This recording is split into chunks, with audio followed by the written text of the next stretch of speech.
तो जो last video बेटे हमने किया था उसके अंदर मैंने आपको इलेक्ट्रिक पोटेंशियल के बारे में सारा लगभग सब कुछ बताने की कोशिश की थी, ठीक है। और उसका मैंने आपको सिग्निफिकेंस भी डिस्कस किया था कि अगर मान लो किसी पॉइंट पर इलेक्ट्रिक पोटेंशियल भी है, आप वहाँ पे कोई चार्ज रख देते हो स्मॉल क्यू, तो उस स्मॉल क्यू चार्ज के पास एनर्जी आ जाएगा, कितना आएगा बेटे, क्यू इंटू वी, ठीक है। अब थोड़ा ध्यान से देख एक बार दोबारा से बेटे, तो याद कर, सपोज कर बेटे ये आपके पास कैपिटल क्यू चार्ज है, क्लियर है मेरी बात। तो आप क्या करते हो बेटे, इन्फिनिटी से ना स्मॉल क्यू चार्ज को एक रिक्वायर्ड पोजीशन पर लेकर के आते हो। अब मैंने आपको ये बोला कि मैंने दो पॉइंट चूज कर लिए बेटे, एक ये वाला पॉइंट चूज कर लिया और एक ये वाला पॉइंट चूज कर लिया, ठीक है। ये बात तो कंफर्म है बेटे क्या, कि जो इलेक्ट्रिक पोटेंशियल होता है वो क्या होता है बेटे, वो होता है एनर्जी स्टोर, यानी कि electrostatic potential energy store per unit volume. तो एनर्जी स्टोर को बेटे मैं यू से लिखता हूं, पर यूनिट वॉल्यूम नहीं, पर यूनिट चार्ज, सॉरी। तो electrostatic potential energy store per unit this charge is known as electric potential, ठीक। तो ध्यान से सुन बेटे, क्या कि मान लो कि आपने ये पॉइंट ले लिया ए और ये पॉइंट कौन सा ले लिया बेटे, आपने बी ले लिया, क्लियर है मेरी बात। तो सोच के देख कि अगर तू कैपिटल इस स्मॉल क्यू चार्ज को इन्फिनिटी से यहां पर लेकर के आएगा, मतलब ए पॉइंट पर लेकर के आएगा, तो तुझे ज्यादा वर्क डन करना पड़ेगा, और जितना ज्यादा तू वर्क डन करेगा उस चार्ज के अंदर उतना ही इलेक्ट्रोस्टैटिक पोटेंशियल एनर्जी स्टोर हो जाएगा, ठीक है बेटे। वर्क डन ज्यादा करने मतलब क्या है कि जो उसके अंदर एनर्जी स्टोर होगा ना वो ज्यादा होगा बेटे इस वाले पॉइंट के ऊपर, ठीक है। तो सपोज कर यहाँ पे जो पोटेंशियल है ना वो कितना है, वी ए है, मैंने माना, तो यहाँ पे कितना आना चाहिए बेटे, यू ए डिवाइड बाय में स्मॉल क्यू, क्लियर है। सिमिलरली मैं बात करता हूँ बेटे वी की, बी पॉइंट की, तो बी पॉइंट पर जो इलेक्ट्रिक पोटेंशियल होगा वो कितना होगा बेटे, वो यू होगा, यू बी डिवाइड बाय में क्यू, ठीक है। चलिए जी, यू ए रिप्रेजेंट कर रहा है कि इस ए पॉइंट पर उसके अंदर जो इलेक्ट्रोस्टैटिक पोटेंशियल एनर्जी स्टोर हुआ है वो कितना माना मैंने बेटे, यू ए। और यू बी क्या रिप्रेजेंट कर रहा है, यू बी रिप्रेजेंट कर रहा है कि बी पॉइंट के ऊपर जो मैंने उसके ऊपर उस चार्ज के अंदर इलेक्ट्रोस्टैटिक पोटेंशियल एनर्जी स्टोर हुई है वो कितनी मानी है बेटे, यू बी मानी है। अब अगर आप इस कैपिटल क्यू चार्ज को यहाँ पे रख दोगे, अब इसमें तो कोई शक वाली बात नहीं है बेटे, क्या कि जो वी ए है ना वो बड़ा है किसके कंपैरेटिवली बेटे, वी बी के कंपैरेटिवली, ठीक है। क्यों, क्योंकि इस स्मॉल क्यू चार्ज को इन्फिनिटी से यहां तक लाने के लिए आपको ज्यादा वर्क डन करना पड़ेगा। ज्यादा work done in the sense कि इसकी यहां से लेकर के यहां तक की जो डिस्प्लेसमेंट होगी वो ज्यादा होगी, ठीक है। तो ध्यान से सुन, वी ए बड़ा है किसके कंपैरेटिवली बेटे, वी बी के कंपैरेटिवली, मतलब जो इलेक्ट्रिक पोटेंशियल ए है वो इलेक्ट्रिक पोटेंशियल बी से बड़ा है। और वैसे भी सोच के देख क्या कि जो इलेक्ट्रिक पोटेंशियल होता है किसी क्यू चार्ज के द्वारा वो क्या दिया जाएगा। अगर मान लेता हूं कि यहां से लेकर के यहां तक की दूरी कितनी है बेटे, आर ए है, और यहां से लेकर के यहां तक की दूरी कितनी है बेटे, आर बी है, ठीक है। तो जो वी ए होगा वो ऑब्वियसली कितना होगा बेटे, के कैपिटल क्यू डिवाइड बाय में स्मॉल आर ए, ठीक। और जो तेरा वी बी होगा वो किसके बराबर होगा, वो बराबर होगा के कैपिटल क्यू डिवाइड बाय में आर इंटू में बी, क्लियर है। बी मतलब उसके सबस्क्रिप्ट में डाला मैंने ए, क्लियर है मेरी बात। देख ध्यान से सुन, अब ये इनवर्सली प्रोपोर्शनल है बेटे किसके, आर के। तो अगर आर ए छोटा है तो वी ए भी बड़ा है, आर बी बड़ा है तो वी ए भी छोटा है। अगर आप कोई स्मॉल क्यू चार्ज इस ए पॉइंट पे रख दोगे तो डेफिनेटली ये कैपिटल क्यू चार्ज इसके ऊपर फोर्स लगाएगा, और वो फोर्स कैसे लगाएगा बेटे, अलोंग द लाइन ज्वाइनिंग, जिसकी वजह से ये स्मॉल क्यू चार्ज ए पॉइंट से बी पॉइंट की तरफ भागेगा। तो इस पूरी की पूरी डिस्कशन से मैं ये कंक्लूजन निकालता हूं कि जो चार्ज होता है बेटे वो हमेशा ही हायर पोटेंशियल से लोअर पोटेंशियल की तरफ भागने की कोशिश करता है, हमेशा ही। और चार्ज कौन सा मैंने पॉजिटिव माना है, तो जो पॉजिटिव चार्ज होता है वो हमेशा ही बेटे higher potential to lower potential की तरफ भागने की कोशिश करता है बेटे। तो अगर मैं इन दोनों पॉइंट्स के बीच का इलेक्ट्रिक पोटेंशियल डिफरेंस देखूं, तो यानी कि वी ए माइनस के वी बी कर देता हूं, मतलब दोनों पॉइंट के बीच का इलेक्ट्रिक पोटेंशियल का अगर मैं डिफरेंस कर दूं तो उसे ही हम क्या बोल देते हैं बेटे, इलेक्ट्रिक पोटेंशियल डिफरेंस बोल देते हैं। क्या बोल देते हैं, इलेक्ट्रिक पोटेंशियल डिफरेंस बोल देते हैं, ठीक है। चलिए जी, बहुत बढ़िया। अब इस इलेक्ट्रिक पोटेंशियल डिफरेंस को थोड़ा सा हमें बेटे विजुलाइज करना है। विजुलाइज इन द सेंस कि हमें देखना है कि होता क्या है रियलिटी में ये। आपके आपके घरों में जो ये बैटरी होती है, जो आपने डिफरेंट डिफरेंट टाइप के सेल्स देखे हैं बेटे, आप अपने घरों में सेल लेकर के आते हो, उसके ऊपर लिखा होता है बेटे 1.5 वोल्ट, ठीक है, या फिर उसके ऊपर लिखा होता है 0.5 वोल्ट। तो बेसिकली ये पता है क्या है बेटे, वो सेल का पॉजिटिव टर्मिनल और नेगेटिव टर्मिनल के पॉजिटिव टर्मिनल और नेगेटिव टर्मिनल का जो पोटेंशियल है ना, उनका डिफरेंस होता है, ठीक है। कैसे? सपोज कर बेटे कि मान ले कि आपके पास ये बैटरी है, एक तरह से मैंने बैटरी का सिंबल आप सभी को मालूम है कि ये होता है बेटे, ठीक है, ये बैटरी का सिंबल है, ये प्लस ये माइनस, मैं इसको यहाँ से ऐसे ज्वाइन कर देता हूँ ऐसे। मान ले कि ये बैटरी कितने वोल्ट का बेटे, 5 वोल्ट का है। तो इस 5 वोल्ट का मतलब ये है कि उसका एक तो ये बेटे पॉजिटिव टर्मिनल है, एक क्या बेटे नेगेटिव टर्मिनल है। तो इसका भी अपना इलेक्ट्रिक पोटेंशियल है, इसका भी अपना इलेक्ट्रिक पोटेंशियल है बेटे। तो इसका इलेक्ट्रिक पोटेंशियल माइनस इसका इलेक्ट्रिक पोटेंशियल वो किसके बराबर आएगा, 5 वोल्ट के बराबर आएगा। तो इमेजिन कर, सोच के देख बेटे क्या, कि मान ले कि ये जो पॉजिटिव वाला है ना, पॉजिटिव वाला टर्मिनल है, इसका जो इलेक्ट्रिक पोटेंशियल है वो कितना माना तूने, 5 वोल्ट माना। कितना माना, 5 वोल्ट। अभी तो डिफरेंस है भाई, तो माइनस के इसका कितना मानना पड़ेगा आपको, 0 मानना पड़ेगा, ताकि आपके पास आंसर कितना आ जाए बेटे, 5 वोल्ट आ जाए। तो वो जो सेल वगैरह होते हैं ना, वो उसके ऊपर जो लिखा होता है बेटे वो 1.5 वोल्ट या 0.5 वोल्ट, वो बेसिकली बैटरी के पॉजिटिव और नेगेटिव टर्मिनल के बीच का पोटेंशियल डिफरेंस है। क्लियर है मेरी बात बेटे? अब ध्यान से सुन कि ये जो बैटरी है वो वर्क कैसे करती है। तुझे कुछ नहीं करना, तुझे बस उसका सिग्निफिकेंस आना चाहिए कि किसी पॉइंट पर अगर इलेक्ट्रिक पोटेंशियल V है, आप वहां पे चार्ज रख देते हो Q, तो इस चार्ज के पास एनर्जी आ जाएगा कितना बेटे, Q × V। क्लियर है मेरी बात? दूसरी बात तुझे याद रखना है कि जो चार्ज का फ्लो होता है ना, मतलब पॉजिटिव वाले चार्ज का फ्लो होता है, वो higher potential to lower potential की तरफ होता है, ठीक है। मान ले कि मैंने क्या करा बेटे, इस बैटरी से वायर ली, उस वायर से ना मैंने एक बल्ब कनेक्ट कर दिया। क्या कनेक्ट कर दिया बेटे, एक मैंने बल्ब कनेक्ट कर दिया। आप जैसे ही एक बल्ब का सिंबल आप सभी को मालूम है कि कुछ इस तरह से होता है बल्ब का सिंबल, ठीक है, ओके जी। बल्ब का सिंबल बेटे ये वाला होता है, ठीक है, इलेक्ट्रिक बल्ब है, मैं लिख देता हूं इसको, इलेक्ट्रिक बल्ब है बेटे ये। और ये क्या बेटे, बैटरी है, ये क्या है, बैटरी है, ठीक है। चलिए जी, तो हमने क्या करा, बैटरी को, जो 5 वोल्ट का बैटरी था, उसको मैंने इस इलेक्ट्रिक बल्ब से कनेक्ट कर दिया। अब होगा क्या, ध्यान से सुन। इमेजिन कर बेटे कि जो वायर है ना, ये जो वायर है, ये पता क्या काम करती है। अगर इस पॉजिटिव टर्मिनल का पोटेंशियल है 5 वोल्ट, तो जहां जहां तक ये वायर जाएगी ना, वहां तक उसका जो पोटेंशियल बनने वाला है वो कितना बन जाने वाला बेटे। सपोज कर ये एंड है ना, तो इस एंड का जो पोटेंशियल होगा वो कितना बन जाएगा बेटे, 5 वोल्ट बन जाएगा। कितना बन जाएगा, 5 वोल्ट बन जाएगा, ठीक है। सिमिलरली अगर इस नेगेटिव वाले का जो पोटेंशियल मैंने माना था वो कितना माना था मैंने बेटे, 0 माना था, तो यहाँ तक जहाँ तक ये वायर जा रही है, यहाँ तक का जो पोटेंशियल बनेगा वो कितना बनेगा बेटे, 0 वोल्ट बन जाएगा। कितना बनेगा, 0 वोल्ट। इमेजिन कर कि यहाँ पे ना एक Q चार्ज रखा हुआ है बेटे। कितना चार्ज रखा हुआ है, Q चार्ज रखा हुआ है। अब ऑब्वियसली कि जो चार्ज का फ्लो होता है वो higher potential to lower potential की तरफ होता है। हायर पोटेंशियल मतलब ये 5 वोल्ट हायर हो गया, और ये जो 0 वोल्ट होगा बेटे वो क्या होगा, लोअर पोटेंशियल होगा। तो ये जो कैपिटल Q चार्ज होगा ना, वो डेफिनेटली इस वाले पॉइंट से इस वाले पॉइंट की तरफ जाना चाहेगा, जैसा कि मैंने आपको यहाँ पे करके दिखाया है। क्लियर है मेरी बात बेटे? अब सोच के देख कि अगर किसी पॉइंट पे पोटेंशियल है V वोल्ट, या फिर मान लो ये 5 वोल्ट, कोई पर्टिकुलर वोल्ट है, उसके ऊपर मैंने चार्ज रख दिया बेटे कितना, Q, तो उस Q के पास एनर्जी आ जाता है बेटे कितना, Q × V।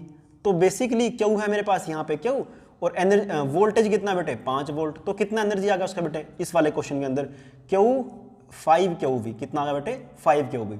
अब जो चार्ज का फ्लो है, बेसिकली जब चार्ज तेरे पास इस वाले पॉइंट पर था, मान लेता हूँ कि वो A पॉइंट माना मैंने, और ये कौन सा पॉइंट माना बेटे मैंने, B पॉइंट माना। तो जब तेरा चार्ज A पॉइंट पर था, उसके पास कितना एनर्जी था बेटे, 5 QV था। कितना था, 5 QV था। सिमिलरली अब उसको जाना तो हायर पोटेंशियल से लोअर पोटेंशियल की तरफ है। जैसे ही वो हायर पोटेंशियल से लोअर पोटेंशियल की तरफ जाएगा, मतलब कि B पॉइंट पर आएगा, तो B के ऊपर आते ही कितना पोटेंशियल है बेटे, 0 वोल्ट। 0 वोल्ट है तो उसके पास एनर्जी भी कितना आएगा बेटे, 0V × में Q इक्वल टू कितना आंसर आया बेटे, 0, 0 आ गया। कितना आंसर आया, 0। अगर हम उसको एनर्जी इलेक्ट्रॉन वोल्ट में ले रहे हैं तो आप उसको इलेक्ट्रॉन वोल्ट में मान लो, अगर आप जूल में लेना चाहते हो तो जूल में मान लो। जस्ट समझा रहा हूँ आप लोगों को मैं कि बैटरी कैसे बेसिक वर्क करती है। सोच के देख कि जब तेरा चार्ज ए पॉइंट पर था तब तो एनर्जी था कितना बेटे, 5 केवी। बट जैसे ही वो इस बल्ब के थ्रू होता हुआ बी पॉइंट पर आया तो एनर्जी कितना बन गया बेटे, 0 वोल्ट। अब बेसिकली एनर्जी गया कहाँ पर गया है एनर्जी, ये वही एनर्जी है बेटे जिसकी वजह से जो आपका बल्ब है ना वो क्या करता है, ग्लो करता है। क्या करता है बेटे, ग्लो करता है। क्लियर है मेरी बात। अब ये जो प्रोसेस है बेटे क्या होती रहेगी, बार बार रिपीट होती रहेगी। एक्चुअल में होता क्या है कि इस वायर के अंदर ना बहुत सारे चार्जेस हैं, ये जो मैंने माने हैं ना बहुत सारे चार्जेस, क्यों मान लो, जस्ट समझाने के लिए। मुझे मालूम है कि इसके अंदर इलेक्ट्रॉन रिवॉल्व करते हैं, बट मैं आपको समझा रहा हूँ कि इस वायर के अंदर जस्ट क्या मान लो कि बहुत सारे पॉजिटिव चार्ज है बेटे। अब वो जो पॉजिटिव चार्ज है वो कॉन्टिन्यूसली इस तरह से फ्लो कर रहे हैं, ठीक है। वो पॉजिटिव चार्ज क्या बेटे इस तरह से कॉन्टिन्यूसली फ्लो कर रहे हैं। आपको मालूम है कि जो इलेक्ट्रिक करंट होता है बेटे वो बैटरी के पॉजिटिव टर्मिनल में से निकलेगा और नेगेटिव के अंदर क्या करता रहेगा बेटे, घूमता रहेगा। क्लियर है। तो इमेजिन कर कि जो तेरा करंट है ना वो इन स्मॉल क्यू चार्जेस की वजह से ही फ्लो हो रहा है। किसकी वजह से फ्लो हो रहा है बेटे, इन स्मॉल क्यू चार्जेस की वजह से फ्लो हो रहा है, ठीक है। तो ये सारे के सारे चार्जेस क्या कर रहे हैं बेटे, इस बैटरी के अंदर जा रहे हैं। क्या कर रहे हैं, इस बैटरी के अंदर जा रहे हैं। उस बैटरी से क्या ले रहे हैं बेटे, एनर्जी ले रहे हैं। एनर्जी लेकर के क्या कर रहे हैं, वो इस बल्ब को दे रहे हैं। फिर से वो खाली हो जाते हैं, खाली होते हैं बैटरी में घुस जाते हैं। बैटरी में घुसते ही एनर्जी ले लेते हैं और उस एनर्जी को किसको देते हैं बेटे, बल्ब को देते हैं, जिससे बल्ब क्या करता है बेटे, ग्लो करना शुरू कर देता है। फिर दोबारा से ये प्रोसेस। तो इस तरह से क्या बेटे ये प्रोसेस बार बार रिपीट हो जा रही है। तो बेसिकली जो तेरा बैटरी है ना वो एक तरह से तेरा एनर्जी का सोर्स है बेटे। किसका सोर्स है, वो एनर्जी का सोर्स है। वो क्या करता है, बैटरी क्या करती है बेटे, चार्ज को ना एनर्जी देगी और वो एनर्जी बैटरी चार्ज को एनर्जी देगी, वो एनर्जी चार्ज किसको दे देगा बेटे, बल्ब को दे देगा, ठीक है। जैसे ही बल्ब को देगा बल्ब ग्लो करना शुरू कर देगा, घूम करके आएगा, बैटरी में घुस जाएगा, बैटरी से एनर्जी लेगा, फिर से उसको बल्ब को दे देगा, बल्ब ग्लो कर जाएगा, फिर खाली हो जाएगा, फिर आएगा, फिर बैटरी से। मतलब तुमने वो भिखारी वाला काम होता है ना कुछ उस तरह से कर रहा है ये, ठीक है। इसको क्या मान लो बेटे, आप भिखारी मान लो। आता है बैटरी से, अल्लाह के नाम पे दे दे बाबा, अल्लाह के नाम पे दे दे बाबा, उससे एनर्जी लेता है, किसको दे देता है बेटे, बल्ब को दे देता है, फिर से वापस से, ठीक है। तो मतलब ये प्रोसेस क्या हो रही है, बार बार रिपीट हो रही है। इसको थोड़ा सा और विजुलाइज करने की कोशिश करियो। ऐसा मान करके चल कि जो आपका बेटे ये जो चार्ज है ना, आप इसको क्या मान लो, ट्रक मान लो। क्या मान लो, ट्रक मान लो। ट्रक मतलब ठीक है, ट्रक मान लिया हमने। ये जो बैटरी है आपका, ये जो बैटरी है बेटे, इस बैटरी को क्या मान लो आप कि यहाँ पे बहुत सारी मिट्टी रखी हुई है। क्या रखी है बेटे, बहुत सारी मिट्टी रखी हुई है, ठीक है। और दूसरे क्या बेटे, ये बल्ब क्या बेटे, यहाँ पे ये जो बल्ब मैंने माना है इसको आप क्या मान लो, इसको आप बहुत बड़ा खड्डा मान लो, ठीक है। अब हो क्या रहा है कि जो क्यू है ना, जो चार्ज है, जो ट्रक है, वो ट्रक आता है बेटे, इसके अंदर से मिट्टी भरता है, उस मिट्टी को ना इस खड्डे के अंदर डाल देता है। अब ये प्रोसेस बार बार रिपीट हो जा रही है, ठीक है। अब ऐसा तो होता नहीं है बेटे कि अब ऐसा तो होता नहीं है बेटे क्या कि ये जो बैटरी है बेसिकली एनर्जी का सोर्स है। तो कुछ टाइम के पश्चात मैं ये देखता हूँ क्या कि बेसिकली बेटे ये जो बल्ब है ना वो ग्लो करना बंद कर देगा। क्यों? क्योंकि बैटरी के अंदर जितना भी एनर्जी था वो एनर्जी तो इन चार्जेस ने ले करके वो बल्ब को दे दिया और वो बल्ब क्या करता रहा बेटे, ग्लो करता रहा। अगर वो ग्लो करता रहा तो एक ऐसा टाइम आया कि ये बैटरी क्या हो जाएगी बेटे, एम्प्टी हो जाएगी, मतलब ये खाली हो जाएगी। क्लियर है मेरी बात? तो जो बेसिकली बैटरी होता है बेटे वो क्या होता है, एनर्जी का सोर्स होता है। किसका सोर्स होता है? वो एनर्जी का सोर्स होता है। आपको इस बात को ध्यान रखना पड़ेगा। क्लियर है मेरी बात? तो इसी तरह से क्या बेटे कि जो इलेक्ट्रिक पोटेंशियल का जो सिग्निफिकेंस था वो ये चीज़ यूज़ करती है और उसका यूज़ कर करके ही जो बल्ब होता है वो क्या करता है बेटे, ग्लो करता रहता है। क्लियर है मेरी बात? बहुत बढ़िया, शाबाश। इसके बाद जो हमें डिस्कस करना है बेटे वो क्या करना है, हमें डिस्कस करना है electric potential due to n number of charges. याद कर, तूने ये सारा काम पहले भी किया हुआ है, ठीक है। जब आपने फोर्स पढ़ा था तो आपने प्रिंसिपल ऑफ सुपरपोजिशन किया था, फिर आपने इलेक्ट्रिक फील्ड पढ़ा, वहाँ पे भी आपने उसी चीज़ को अप्लाई करा कि n नंबर ऑफ चार्जेस की वजह से किसी पर्टिकुलर पॉइंट पे कितना इलेक्ट्रिक फील्ड आएगा, वो हमने सारा डिस्कस किया था। क्लियर है? अब फिर उसके बाद आपने क्या पढ़ा बेटे, इलेक्ट्रोस्टैटिक पोटेंशियल एनर्जी। और इलेक्ट्रोस्टैटिक पोटेंशियल एनर्जी के अंदर भी मैंने इसी चीज़ को डिस्कस किया था, क्या कि n नंबर ऑफ अगर चार्जेस होंगे तो उसका जो इलेक्ट्रोस्टैटिक पोटेंशियल एनर्जी होगा पूरे सिस्टम का वो कितना होगा, उसके लिए हमने स्पेशली एक वीडियो बनाई थी। सिमिलरली बेटे क्या है कि अगर मैं इलेक्ट्रिक पोटेंशियल जानना चाहता हूं कि किसी पर्टिकुलर पॉइंट पर n नंबर ऑफ चार्जेस की वजह से कितना होगा, तो मुझे वो निकालना है बेटे। तो कैसे निकालेंगे, तो हेडिंग डाल लेना electric potential due to n number of charges, n number of charges बेटे,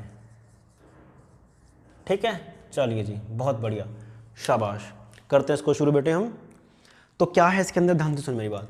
मान ले कि तेरे पास क्या बेटे n नंबर ऑफ चार्जेस रखे हुए हैं, ठीक है। तो तूने एक पॉइंट चूज कर लिया, ये वाला पॉइंट चूज कर लिया, ठीक। इसका जो पोजीशन वेक्टर माना मैंने, वो कितना मान लिया बेटे, वो मैंने माना है r0। कितना माना बेटे मैंने, r0 पोजीशन वेक्टर मान लिया। इसका जो मैग्नीट्यूड है वो ऑब्वियसली बता बेटे कितना है, r0 ही आएगा, इसमें तो कोई शक वाली बात नहीं है। यहाँ पे चार्ज रखा हुआ है Q1, कितना रखा बेटे, यहाँ पे चार्ज रखा हुआ है Q1, यहाँ पे कितना रखा बेटे Q2, यहाँ पे कितना रखा बेटे Q3। तो इस तरह से क्या है, लार्ज नंबर ऑफ चार्जेस रखे हैं, और जो ये चार्ज रखा वो कौन सा रखा बेटे, Qn। कितना रखा बेटे, Qn। क्लियर है। इस Q1 का जो पोजीशन वेक्टर है वो बेसिकली ये वाला है बेटे, और उसको मैंने कितना माना है, r1 वेक्टर मान लिया। कितना मान लिया, r1 वेक्टर। सिमिलरली जो तेरा Q2 है, इसका जो पोजीशन वेक्टर बनेगा वो ये वाला बनने वाला है, उसको मैंने क्या लिखा बेटे, r2 वेक्टर। सिमिलरली जो तेरा चार्ज 3 है, उसका जो पोजीशन वेक्टर है वो कितना बेटे, r3 है। सिमिलरली इसका जो पोजीशन वेक्टर है nth पार्टिकल का, Q1 चार्ज का, उसका कितना मान लिया बेटे मैंने, rn मान लिया। ऑब्वियस बात है इन सबका जो मैग्नीट्यूड है वो क्या है, r1 का मैग्नीट्यूड क्या बेटे, r1 ही है, r2 का r2 है, r3 का r3, और इस तरह से क्या है, इन सब का मैग्नीट्यूड सेम ही आएगा। क्लियर है मेरी बात। चलिए जी, बहुत बढ़िया, शाबाश। तो मुझे क्या करना है बेटे, नहीं इसका r0 है ना, इसका r0 आएगा बेटे इसका, सॉरी यहाँ पे मैं गलत लिख गया शायद, क्यों r0 लिख देता मैंने पहले, ठीक है कोई बात नहीं, ये r0 मैंने पहले रखा है। तो r0 है बेटे इस वाले पॉइंट का, तो मतलब मुझे इस वाले पॉइंट पर इन सब की वजह से क्या निकालना है बेटे, इलेक्ट्रिक पोटेंशियल निकालना है। क्या निकालना है, इलेक्ट्रिक पोटेंशियल निकालना है, ठीक है जी। तो निकालते हैं बेटे।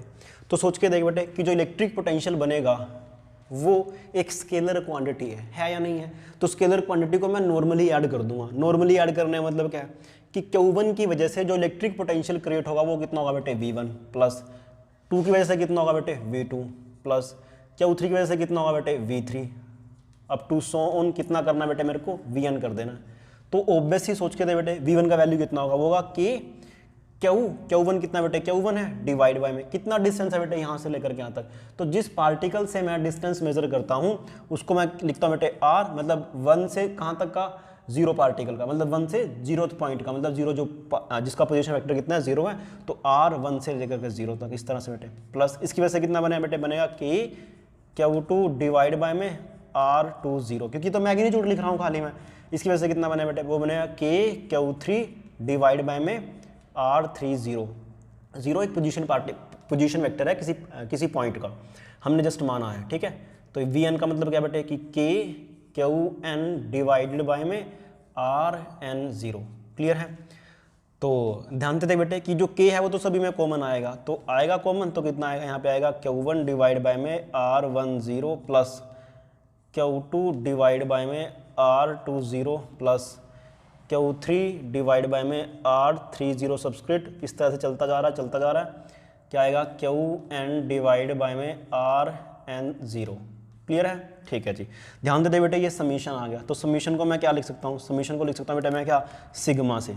ये समीशन का साइन होता है ना, ये वाला समीशन का साइन है। तो यहाँ लिखा बेटे मैंने कितना, Qi डिवाइड बाय में R 1 2 3, देखो 1 1 2 2, तो यहाँ पे मैंने I लिख दिया बेटे। यहाँ पे कितना आएगा, 0 आएगा, ठीक है। क्लियर है। अब मैं क्या करता हूँ बेटे, इस I को चलाना शुरू करता हूँ 1 से लेकर के कहाँ तक बेटे, कैपिटल N तक। तो K का वैल्यू कितना है, 1/4 pi epsilon not summation of Qi divided by में Ri 0। ये आपके पास क्या आ जाएगा, नेट इलेक्ट्रिक पोटेंशियल डिफरेंस का फॉर्मूला, नेट इलेक्ट्रिक पोटेंशियल का फॉर्मूला आ जाएगा। किसकी वजह से बेटे, n नंबर ऑफ चार्जेस की वजह से किसी पर्टिकुलर पॉइंट के ऊपर, ठीक है। और इसके जो क्वेश्चन थे हम ऑलरेडी डिस्कस कर चुके हैं। क्लियर है मेरी बात बेटे। तो यहाँ तक तो कोई प्रॉब्लम नहीं आना चाहिए आप लोगों को, ठीक है बेटे। तो यहाँ तक तो आपको कोई भी प्रॉब्लम नहीं आना चाहिए। यहाँ पे ये I = 1 से लेकर के कहाँ तक जाएगा बेटे, कैपिटल N तक जाएगा, और आप आसानी से क्या कर सकते हो बेटे, इसका डेरिवेशन भी कर सकते हो। क्लियर है। तो ये लगभग हमने इलेक्ट्रिक पोटेंशियल के बारे में जानने की कोशिश की है पिछली वाली वीडियो से और इस वाली वीडियो से बेटे, ठीक है। तो नेक्स्ट टाइम में हम नेक्स्ट टाइम हम क्या करें बेटे, हम potential difference, electric potential difference देखेंगे। किसकी वजह से बेटे? इलेक्ट्रिक डायपोल की वजह से। ठीक है, मतलब ध्यान से सुनना मेरी बात। तो जो टॉपिक हमने पहले किए है ना, हमने इलेक्ट्रिक फील्ड फाइंड आउट करा, फिर हमने क्या लिया बेटा? इलेक्ट्रिक डायपोल लिया, फिर उसकी वजह से एक्सियल लाइन पे फाइंड आउट करा, इक्वेटोरियल पे, किसी जनरल पॉइंट पे। अब हम क्या कर रहे हैं बेटे? हमने इलेक्ट्रिक पोटेंशियल पढ़ लिया, अब इलेक्ट्रिक पोटेंशियल डिफरेंट मतलब इलेक्ट्रिक डायपोल की वजह से कितना होगा, एक्सियल पर कितना होगा, इक्वेटोरियल पर कितना होगा। तो मतलब मुझे वो चीज़ें डिस्कस करनी है बेटे। तो आज के लिए इतना ही, बाकी फिर नेक्स्ट टाइम में करते हैं। Thank you.